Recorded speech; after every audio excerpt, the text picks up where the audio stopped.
ஒரு சில டைம் நம்ம இந்த மாரி குரூப்லலாம் இருக்கும்போது பார்த்தீங்க அப்படின்னா, யாராச்சும் காமெடி பண்ணுவாங்க. நமக்கு ஆனா சிரிப்பே வராது. எல்லாரும் சிரிப்பாங்கன்னு சொல்லிட்டு நம்மளும் சிரிப்போம்.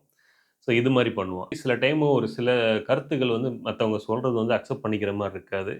இருந்தாலும் அந்த குரூப்ல எல்லாம் அக்செப்ட் பண்றாங்கன்னு சொல்லிட்டு அக்செப்ட் பண்ணுவோம். So we all want to belong to the crowd. அதுக்காக வந்து நம்மளுடைய கோர் வேல்யூஸு, நம்மளுடைய செட் ஆஃப் யூனிக்னெஸ் இது எல்லாத்தையுமே வந்து நம்ம லூஸ் பண்ணுவோம். So we should not do this. நமக்குன்னு ஒரு யூனிக் செட் ஆஃப் கேரக்டர்ஸ் இருக்கு.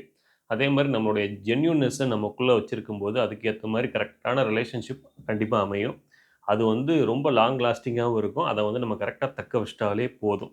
ஸோ இந்த மாரி நம்ம வந்து நம்மள லூஸ் பண்ணிட்டு, ஒரு ஃபேக்கான ஒரு இடத்துல வந்து பிலாங் ஆகணும் அப்படிங்கிறது தேவையே கிடையாது. இத நான் சொல்றத வந்து எங்கேயாவது சேவ் பண்ணி வச்சுக்கோங்க. என்னைக்காவது ஒரு நாள் உங்களுக்கு வந்து கரெக்ட்டா வந்து ரிலேட் ஆகும். ஸோ அதே மாரி இந்த நீட் புரொட்டஸ்ட் இதெல்லாம் வந்து நம்ம சோசியல் மீடியால நெறைய பார்க்குறோம்.